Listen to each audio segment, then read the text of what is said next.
commencé, justement, on a mis le pied à l'étrier avec un de vos produits qui était 1, 2, 3 Corporate 2020 et on remet justement donc aujourd'hui une couche avec effectivement donc 1, 2, 3 Corporate 2022. Donc, c'est un FCPR, donc Fonds commun de placement à risque. C'est typiquement justement un produit de référence dans le domaine du capital investissement. Et on va voir tout de suite les caractéristiques de ce produit. Donc, les caractéristiques de ce produit, donc c'est tout simplement le fait que, dans un premier temps, donc c'est un FCPR qui a bien entendu en fait un code ISIN que vous voyez sous les yeux, qui est son numéro d'identifiant en fait justement donc international. La part est libellée en euros. Donc le lancement du fonds date de avril 2022. Le fonds a le label Relance. Il a par ailleurs une notation en durabilité de 8, qui est une notation donc très honorable. Une durée d'investissement qui va de 6 ans à 9 ans au maximum et un objectif de rendement annuel cible au-dessus de 6%. Alors, revenons justement sur 2 points clés qui, justement, en fait, rendent ce produit assez spécifique, à savoir le label Relance dans un premier temps et la garantie du Fonds européen d'investissement. Je te laisse en parler, Hervé.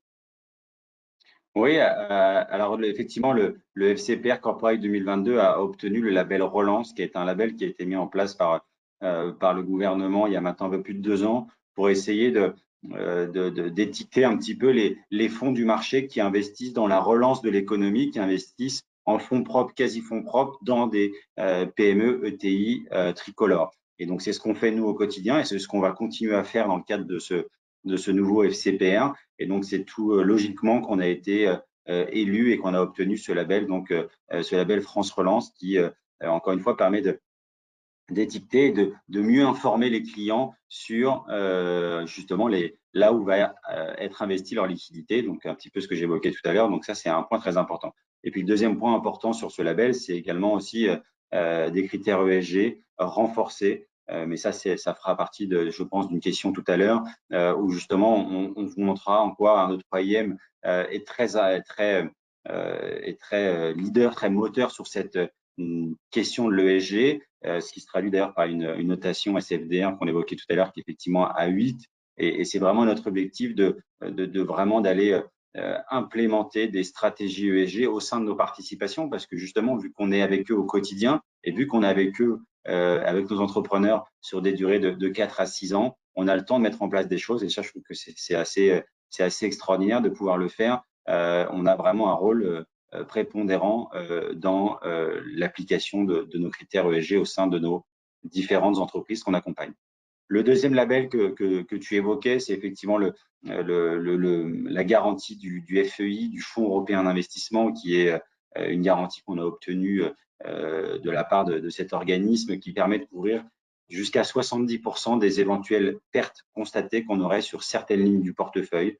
Pour donner un exemple concret, je prête 1 million d'euros à un entrepreneur en 2022. Pour X raisons, 3 ans plus tard, l'entreprise fait faillite, je récupère 0.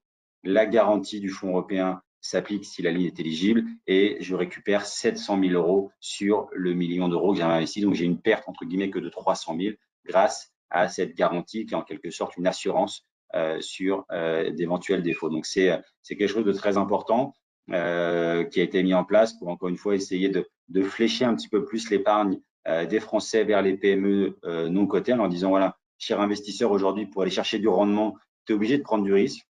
Et ben, on va essayer de te couvrir un petit peu ton risque, notamment grâce à ce type de mécanisme. Et je pense que c'est plutôt une très bonne chose. Voilà, il faut donner un petit peu envie aux investisseurs qui, ce qui est normal, sont plutôt averses au risque. On essaye de diminuer au maximum ce risque. On le verra tout à l'heure en faisant un fonds diversifié, un fonds de dette, un fonds voilà, multisectoriel, et puis avec comme parachute, j'ai envie de dire, cette garantie du Fonds européen d'investissement sur certaines lignes du portefeuille.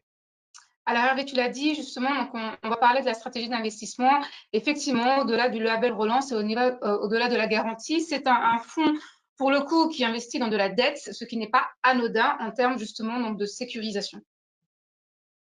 Exactement. En fait, on a une meilleure protection tout simplement en cas de défaut quand on est porteur obligataire que quand on est actionnaire. Parce que demain, si vous avez une faillite de l'entreprise. Le premier qui sera remboursé, c'est bien évidemment la banque, mais c'est pour ça qu'elle coûte pas cher. Après, vous avez le porteur obligataire, donc en l'occurrence nous, et puis après, vous avez effectivement l'actionnaire qui est remboursé en dernier, mais c'est aussi pour ça qu'en termes de rendement, il est plus élevé parce que son risque est plus important.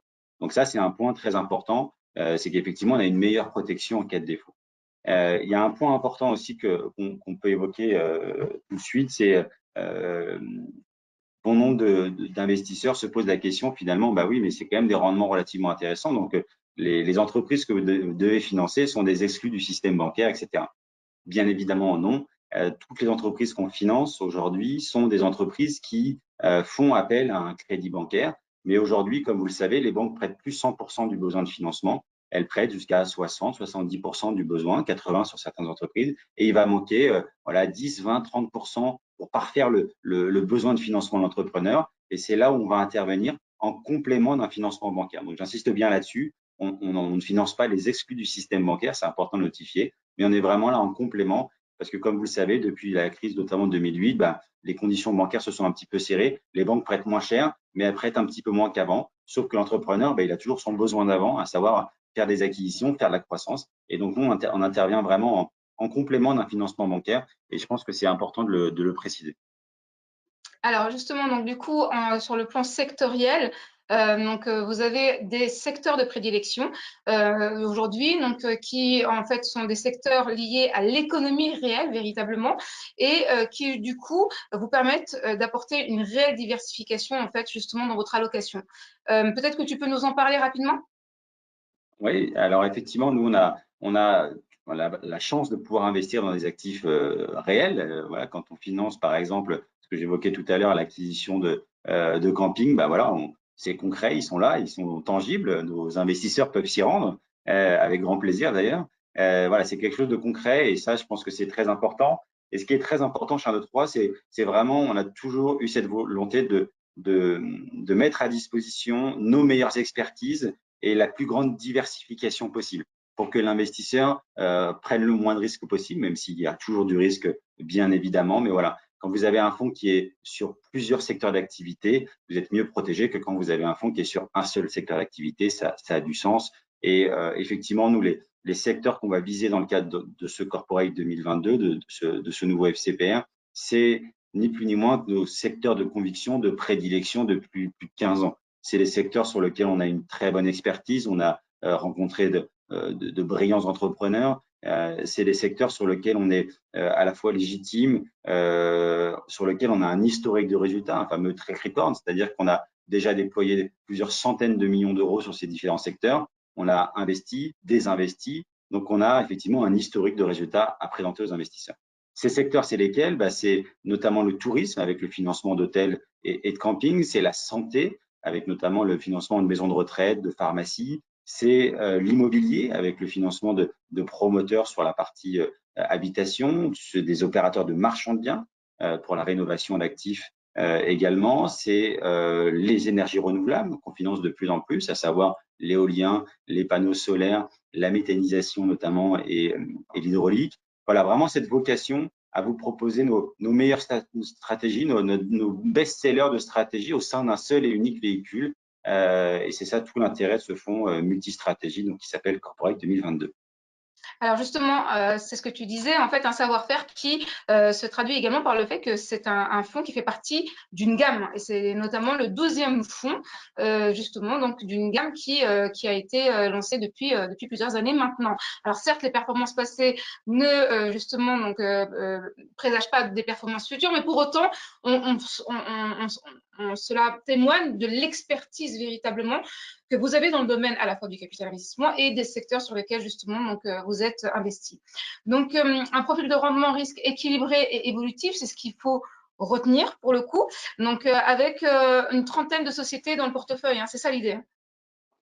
Alors effectivement, on a vocation à avoir un portefeuille diversifié, à la fois en termes de secteur d'activité, on vient de l'évoquer, mais également en termes de lignes. On ne va pas mettre tout sur 4 lignes. L'objectif, c'est effectivement d'avoir un fonds d'une trentaine de participations entre guillemets en portefeuille, voire plus si on arrive à faire une jolie collecte. Et l'objectif, c'est vraiment encore une fois d'offrir la meilleure diversification parce que ce fonds, c'est vraiment un fonds qui est, entre guillemets, assez idéal pour des primo-accédants private equity, non cotés. Et on veut vraiment leur offrir le meilleur couple rendement-risque en investissant en dette, en investissant sur plusieurs secteurs d'activité différents et puis sur plusieurs lignes différentes, bien évidemment.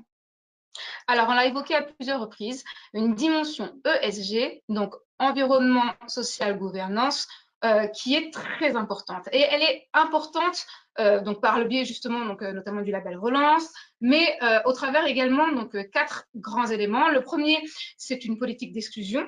Le second, c'est justement donc en fait des questionnaires auxquels doivent répondre donc les entreprises, puis des clauses ESG qui sont contractualisées, et enfin donc un suivi très étroit de justement cette politique ESG censée être menée par l'entreprise.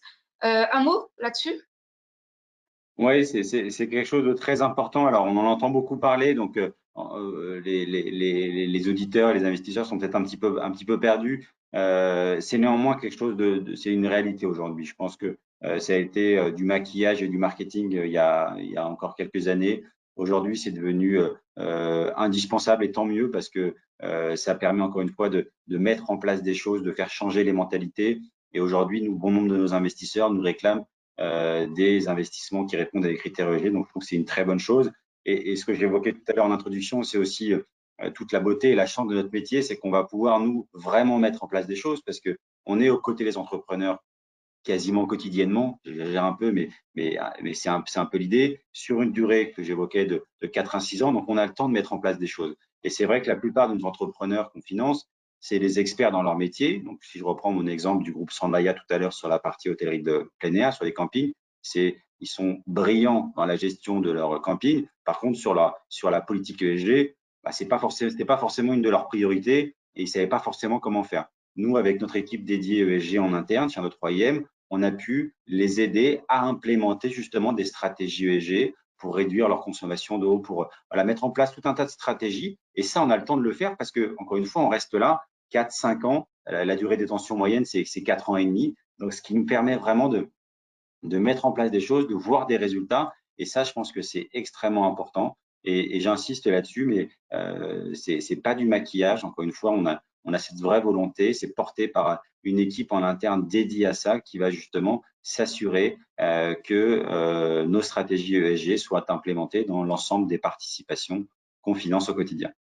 Donc, une dimension ESG, du coup, qui, en fait, tout simplement, ajoute du sens à l'investissement dans, justement, donc, ce produit.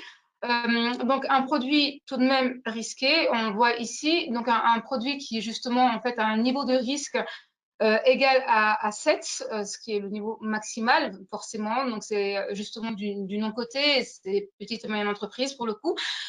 Ceci étant, donc, ce sont des risques aujourd'hui que s'efforce justement donc de maîtriser l'équipe de gestion de 1, 2, 3 IM.